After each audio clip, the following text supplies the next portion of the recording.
इन पार्टियों में आपको क्या कमियां दिखती हैं जिसकी वजह से आपको एक नई पार्टी स्थापित करने की जरूरत पड़ी? तो हमने इसलिए इस सारी बातों को देखते हुए हिंदुस्तान समाज पार्टी का निर्माण किया है और अब हम हिंदुस्तान समाज पार्टी को प्रदेश में लाकर रहेंगे।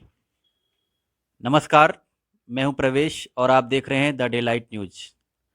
उत्तर प्रदेश चुनाव 2022 नज़दीक है और अपनी चुनावी परिचर्चा में आज हम पहुंचे हैं उत्तर प्रदेश की वीवीआईपी लोकसभा सीट मानी जाने वाली और कांग्रेस के गढ़ रायबरेली सदर में।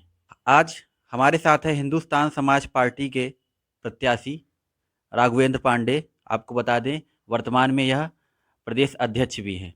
राघवेंद्र पांडे जी, आपका हमारे channel the day light news में बहुत बहुत स्वागत है। धन्यवाद भाई, हमसे बात करने। राघवेंद्र जी, प्रदेश में कई सारी पार्टियां हैं, जी। तो इन पार्टियों में आपको क्या कमियां दिखती हैं जिसकी वजह से आपको एक नई पार्टी स्थापित करने की जरूरत पड़ी?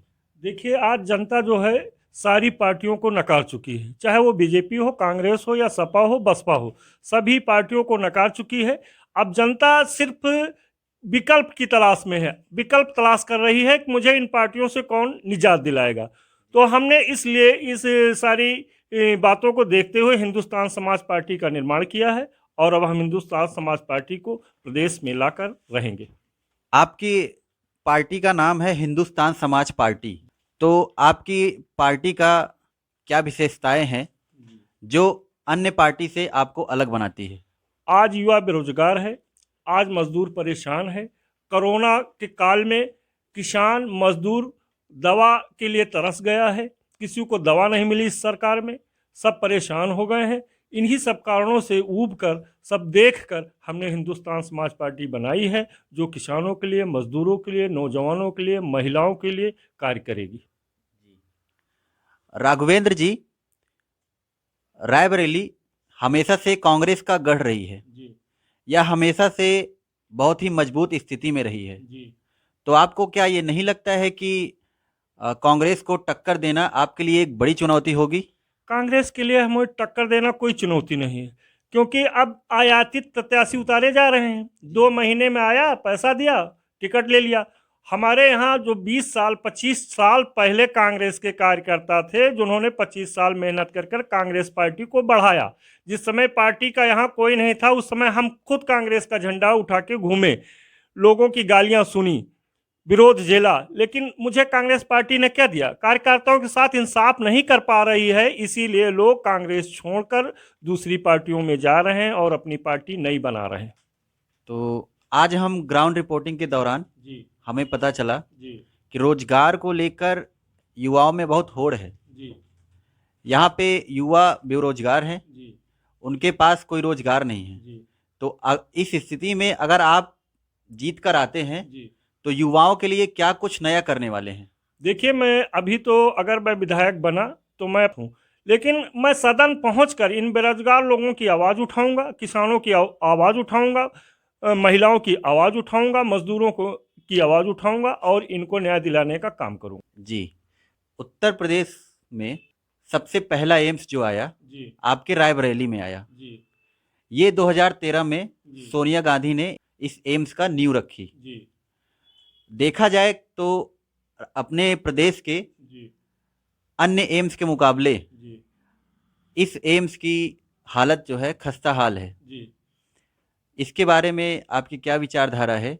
क्या मौजूदा सरकार इस रायबरेली के एम्स से भेदभाव कर रही है क्योंकि ये सोनिया गांधी के क्षेत्र से आता है? नहीं, ऐसी बात नहीं है। एम्स में इस समय सारे काम हो रहे हैं, हमारे रायबरेली जनता को एम्स से पूरा फायदा मिल रहा है और सरकार एम्स को लेकर पूरी तरह से समर्पित है, ये भी मुझे दिखा। रिपोर्टिंग के दौरान हमें पता चला कि यहाँ के एम्स में सारी व्यवस्थाएं नहीं उपलब्ध हैं। नहीं, ऐसी बात नहीं है, हम खुद एम्स जा चुके हैं, सारी व्यवस्थाएं वहाँ उपलब्ध हैं और धीरे धीरे सारी व्यवस्थाएं डेवलप हो रही हैं। अगर आप जीत के आते हैं, जी आपके नज़रिए से जी आपके कार्य योजनाओं में स्वास्थ्य जी। किस पायदान पर आता है? स्वास्थ्य हम प्रथम पायदान पर रखेंगे, शिक्षा उसके बाद रहेगी, उसके बाद सुरक्षा, 3 हमारे मुख्य बिंदु रहेंगे और किसानों की भलाई का मेरा मेन मकसद रहेगा कि मैं किसानों को किस तरह से अपनी फ़ायदा पहुंचाएं। आपके पार्टी का टैग लाइन है जय जवान जय किसान और जय हिंदुस्तान। जी तो किसान को लेकर जी। आपकी क्या विचारधारा है? देखिए, अगर मेरी पार्टी की सरकार बनेगी, आज नहीं कल निश्चित बनेगी, तो मैं किसानों को बिजली मुफ्त दूंगा, पानी मुफ्त दूंगा।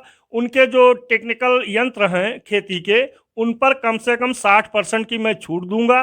किसानों को जो ब्याज रहित उनको ऋण दूंगा, 1 पैसा का ब्याज नहीं लेगी हमारी सरकार।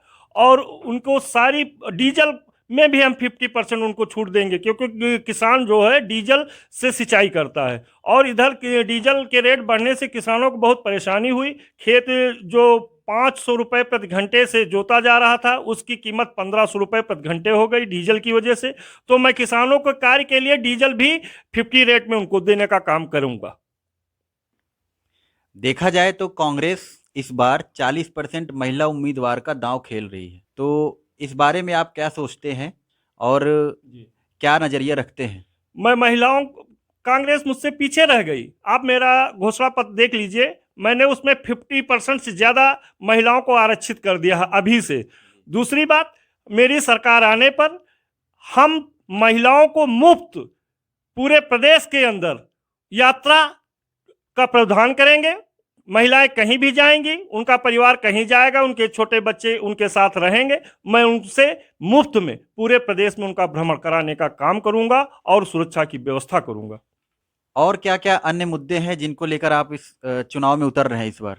चुनाव में मैं रायबरेली सदर से चुनाव लड़ रहा हूं, और सदर में इस समय जो है बहुत समस्याएं हैं। रोड की समस्या है, पानी की समस्या है, बिजली की समस्या है, अस्पताल की समस्या है।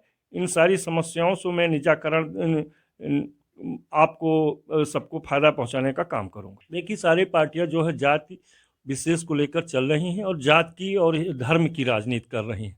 लेकिन मेरी हिंदुस्तान समाज पार्टी के अंदर बैठे लोगों की सोच है, और व्यक्तिगत मेरी सोच है कि इस देश में, प्रदेश में अब 2 जातियां हो चुकी हैं। सिर्फ 2 जातियां हैं, एक अमीर एक गरीब।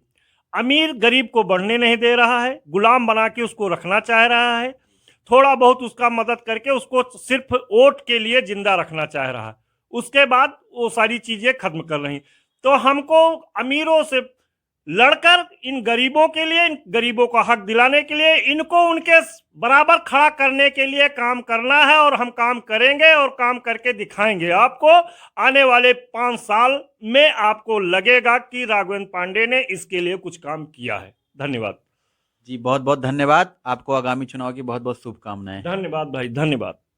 तो साथियों, ये थे हमारे साथ हिंदुस्तान समाज पार्टी के प्रत्याशी राघवेंद्र पांडे। और इस चुनावी परिचर्चा को लेकर आपके मन में कोई राय हो या सवाल हो तो हमें कमेंट बॉक्स में ज़रूर लिखें। बने रहे हमारे साथ। धन्यवाद।